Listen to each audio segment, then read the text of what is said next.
Welcome back. Dallas Cowboys arriving at their home for the next 3.5 weeks. They're in Oxnard, California, starting training camp. KSAT12 also there. Cowboys stepping off the bus and then taking a step towards what hopefully, or what so many hope for, is a Super Bowl run. The first since 1995. So let's take a look at these key dates. State of the Cowboys. Oof, look at that. We got that coming up today, tomorrow, first practice, Friday, a walkthrough, Saturday, opening ceremony, and then Sunday, what I have been looking forward to for months, Jerry Jones, Larry Ramirez on instant replay. All right, our other Texans team, the Texans ready to start their training camp in Houston. Players reporting today, holding their first practice on Wednesday. Just in time, the Texans have signed their top draft pick, number 2 overall in the draft, C.J. Stroud. 4-year deal, $36.3 million. That is a signing bonus of $23 million right in his pocket. All this according to the NFL Network. With that kind of money, no wonder he's listed as the starter as they head into camp. Also, when you draft someone number 2 overall, you kind of assume they're going to start regardless. Here are the key dates for the Texans. Players reporting today. Tomorrow is the first practice. Friday, first open practice to fans, which I'm a big fan of. Ironically there. August 16th and 17th, you have joint practice with the Dolphins in Houston, and then they're on the road the 24th and 25th, headed to NOLA, practicing with the Saints. Congratulations to New Braunfels High School alum Jordan Westberg this summer, getting called up to the Baltimore Orioles, and he's done well in his first time in the Major League. So earlier last night, hit his first big league home run. What a moment! Orioles at the Phillies, no score, top of the second. Westberg hits his right field. It's gone, 356 feet. 19th game, Westberg goes yard. Orioles, of course, on top of the home run. Orioles get the W, 3-2. Baltimore in first place in the AL East. And when athletes win championships, they get parades or go on exotic vacations to celebrate winning. Remember, we used to talk about Disney World. Then there's Brian Harman. He just won the British Open by 6 strokes. He's 36 years old. His first major stunned a couple of members of the media when he told them he was going to be celebrating in a life-changing way. I had a nice week a couple weeks ago, and I bought a new tractor for my hunting place. So I'll get home, and I'll be on the tractor mowing grass into next week. I'll be very excited about that. So that's going to be your reward. You're going to ride your tractor. Yeah, I might take a whole day and just put my phone away and go get on the tractor. Can you tell us a little bit more about your tractor, please? Well, I haven't seen it yet. It's on order. It's a 105 horse Kubota tractor, and it's going to be a pretty one. What color? Orange. Okay. So how many acres will you mow? Let's see. We've got about 25 acres of food plots that need, and gosh, I don't know how many miles of roads, but I'd call it probably 40 acres total that needs to get mowed. I'm a little bit lost because I've never known an Open champion celebrate by mowing grass on a tractor. I got a lot of layers, man. I'm like an onion. How can you not awesome. love that? That's fantastic. And you can tell, this guy who's throwing the questions at him has no idea about farming at all. Kubotas are always orange. I was going to say, what a shout out to Kubota. I know. Look at that. That's some free promo going on. He might need a sponsorship. I'm telling you. All right. Congratulations to Brian. Good luck with the tractor. Hey, he's right. No better way to celebrate. Tractors are fun. All right, crews fighting fires now on search and rescue missions. This after a crew on a plane crashed. We're going to take a look. It was caught on camera in the next half hour. And don't go anywhere after this. Look at this. It is a bunch of animals. Is it alpacas or llamas? I can never tell the difference. I was talking about Mike when I referenced the animals. All right, today they're going to be celebrating Christmas in July. We're going to be checking in with our friends at SA Live in just a bit. Are they spitting? No. Are those the ones that spit? I don't know. Just like here in Texas, people overseas in Italy are battling their own heat wave, and amid the scorching temperatures and raging wildfires, all of that is continuing to burn, and crews are getting tired. They are battling the flames now across Sicily, particularly in the provinces of Palermo and Messina. 30 teams of firefighters working through the night to deal with the numerous wildfires. People who live close to the fires were told to evacuate as a safety precaution. And take a look at this. So sad. Crews in Greece working to contain the fires there suffer a plane crash. A firefighting plane crashing just east of Athens. There is footage of it happening from a state broadcaster. It shows the plane dropping water over a fire and then crashing into a hillside and bursting into flames. The Greek Air Force says that there were 2 airmen on board. 2 helicopters were rushed to the scene to carry out search and rescue. So far, though, no details about the 2 airmen or whether they survived that crash. And the dangerous heat still creating so many problems here at home across the United States. ABC's Alex Perez with how it's impacting the middle of our country with these oppressive conditions. Overnight, parts of the Midwest getting pounded by hail and rain. As the region expects to see temperatures soar by the end of the week, the scorching and deadly heat wave spreading across the country. It's been so hot. You feel like you're in an oven. The blistering conditions outside Las Vegas turning deadly. Police investigating the death of 2 young women who were hiking amid excessive heat warnings. We've had a number of fatalities over the years when the temperatures exceed 100, 105 degrees. Across the country in national parks, there have been at least 5 heat-related deaths. It's pretty unbearable.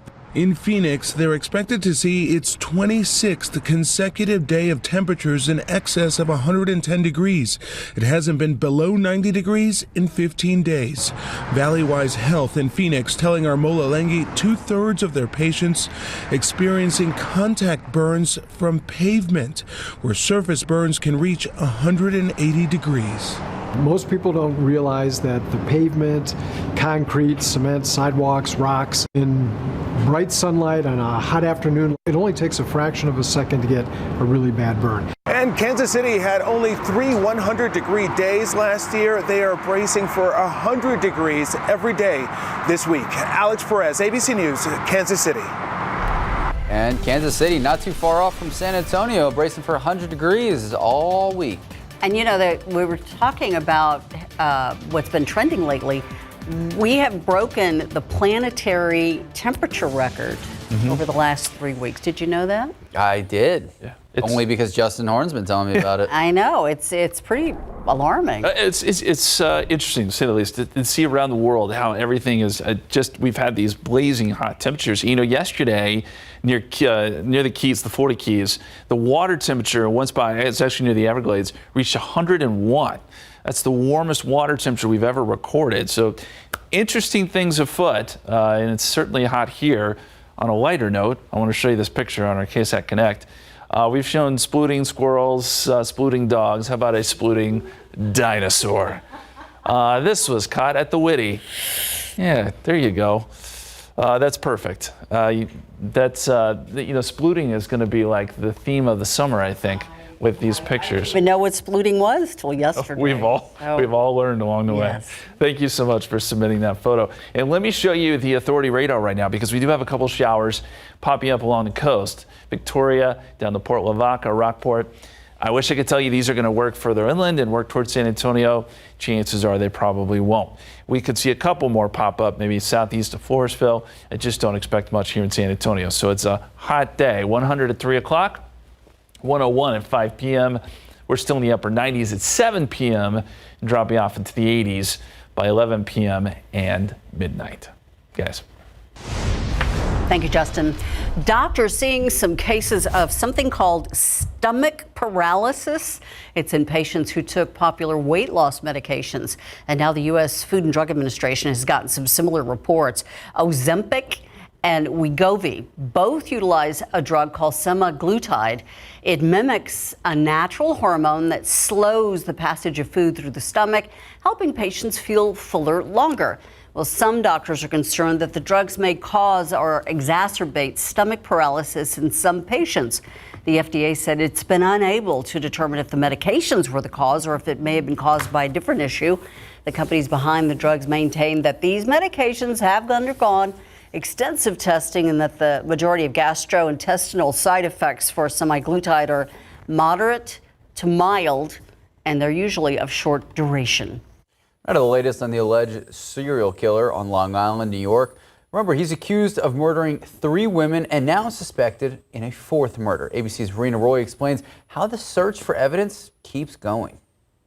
Investigators are digging deeper into the alleged double life of Rex Heuermann and digging into his backyard with heavy machinery in the desperate search for evidence in the Gilgo Beach murders on Long Island, New York. Crews seen using a backhoe at his Massapequa Park home. It's still an active crime scene. I will say that we will go into every single crevice to make sure that there's not something that we missed. Ground penetrating radar helping them focus on specific areas. Forensic technicians in white suits taking pictures and removing potential evidence.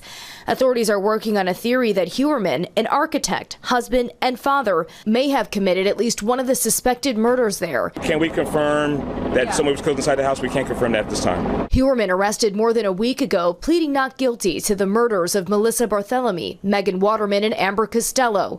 Authorities say the bodies of the three women, who were all sex workers, were found on Long Island's South Shore in 2010. He's also suspected in the death of a fourth. In the beginning, it was a shocker. Now it's like, oh my God. You know, the victims, their families, the suspect's family, living so close by, you never thought of it. Inside the home Heuermann shared with his wife and children, police discovered what they describe as a walk-in vault secured with a big iron door where Heuermann stored more than 200 guns, though he only had permits for 92 of them. Searches are also underway in Las Vegas, South Carolina, and Atlantic City, New Jersey, where he had properties to determine if he may be linked to any unsolved homicides there. Rena Roy, ABC News, New York. The son of NBA star LeBron James rushed to the hospital suffering cardiac arrest during a basketball practice at the University of Southern California. His family says that Bronny James is now out of intensive care and is in stable condition. He's only 18 years old. He's an incoming freshman playing for USC's basketball team. The 6'3" combo guard, rated a 4-star recruit. He is expected to recover. Artificial intelligence already having an impact on the workplace, but some industries and specific workers will feel it the most. Details after the break.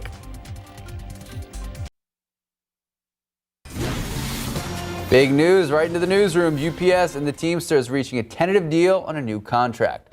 So it could hopefully potentially avoid a big strike. And that strike could have started as soon as next week and really crippling the United States supply chain. The tentative agreement still needs to be ratified by about 340,000 Teamsters at UPS in order to end the threat of a strike altogether. That ratification process will take a little more than 3 weeks. Well, artificial intelligence, we talk about it a lot. There's been a lot of updates over the last few months. It's already having a major impact on our labor force, and several indicators show we could see more drastic changes. Could take our place? I hope not. I don't think people would trust robots or whatever projections. Right to the boss. Okay, CNN's Cole Higgins has a look at which industries, though, are being disrupted and why women may be impacted the most.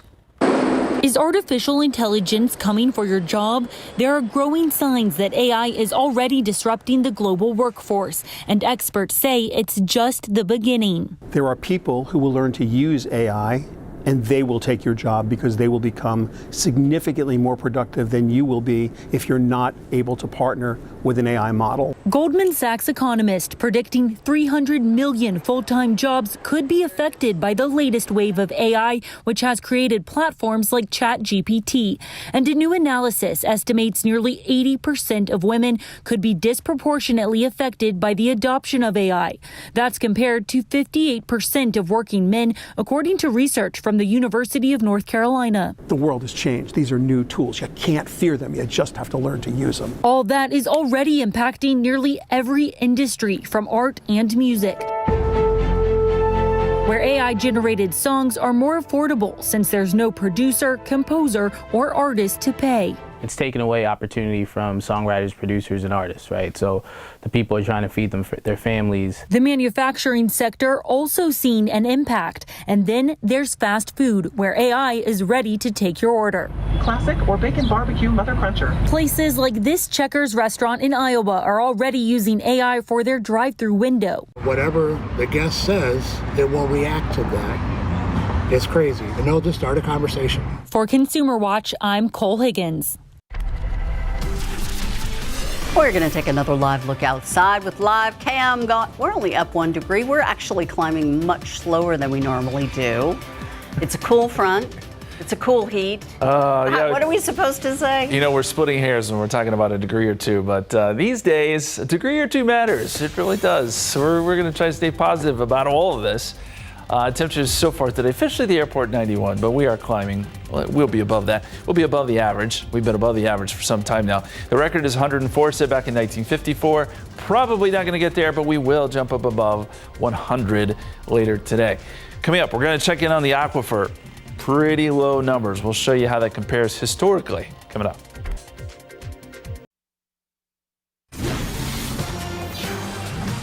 Welcome back. So behind the scenes, Ursula and Justin really go back and forth with all the word games. So what do you guys play?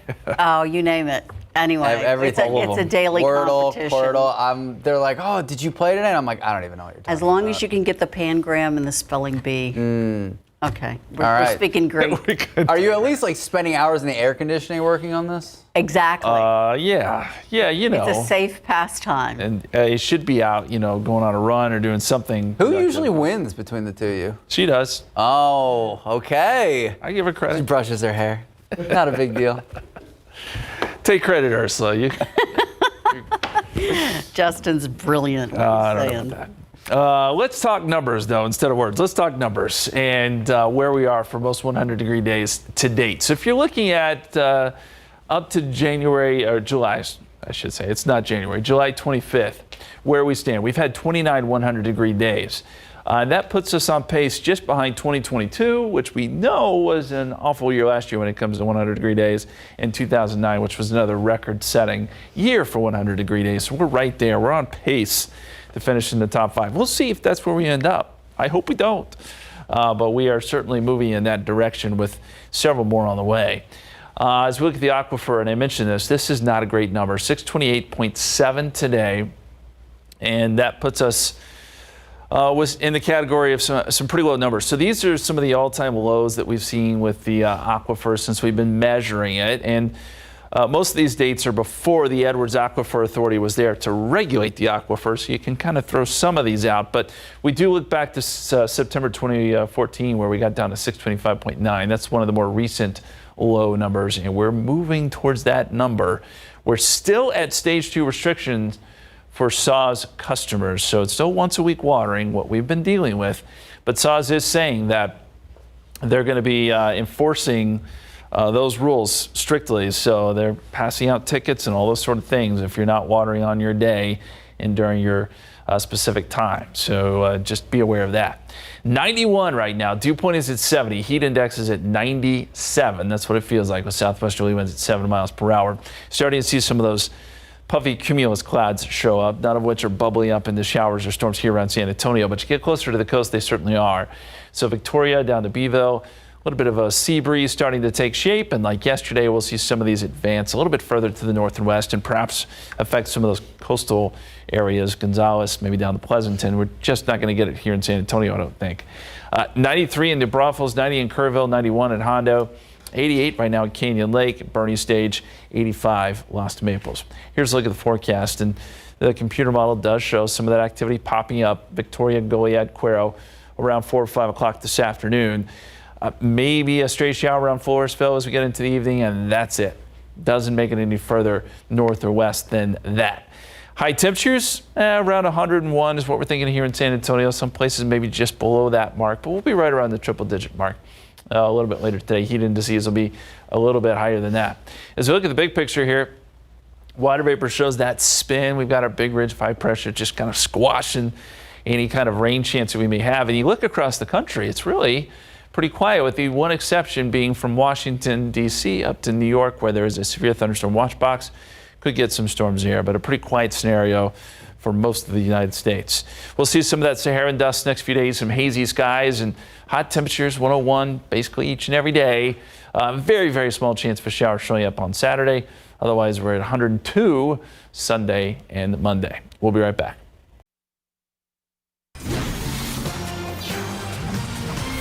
You gotta check this out. Aww. That little tiny deer His name is Paolo. He was born at the Chester Zoo in England, and it's a rare species of fawn weighing only 2 pounds at birth, standing just a little more than 6 inches tall. That is incredible. So he's expected to grow another foot in total, so only 18 inches tall. This particular type of deer, the world's smallest species of deer. Paolo is part of a conservation breeding program to protect the near-threatened species. All right, and speaking of things we want to take a look at this. Christmas in July, or so it seemed, in the Boston area. A gas station fire suppression system. It was triggered and, well, people got what looked like snow. It looked like snow, winter wonderland. It was actually snowy white retardant, that substance raining down on customers and cars, blanketing the whole station. All right, firefighters think the suppression system may have been triggered by an accident. All right, speaking of Christmas in July, what's going on with SA Live? We saw, who's Mike hanging out with? Was he hanging out with camels? I think he was alpacas? saying they're alpacas. Okay. I always get them confused. Where you go.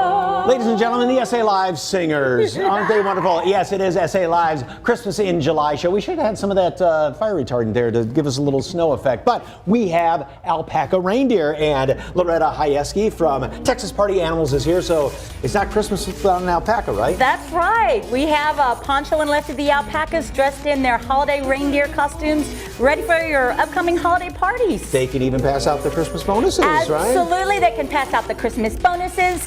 We've partnered with Katie Sweets out of LaGrange, so we're showcasing these cute little pralines that we can actually carry with us and deliver right to your and party no guests. matter the party, they've got about 130 different outfits that they can put on. All right, it's not Christmas without a dinner, and Mona is making a little bit of an unconventional Christmas dinner right there. Stephanie Pena Frost, hey, if you want to spruce up some of your decorations that have maybe seen better days, and also Pat and Kim have the perfect cookies for Santa Claus. Yes, indeed. Wait, is that Santa? I hear jingle bells. Jingle bells, jingle bells, jingle all. And when should the Christmas season begin? That and a whole lot more on SA Live. Stick around. One horse.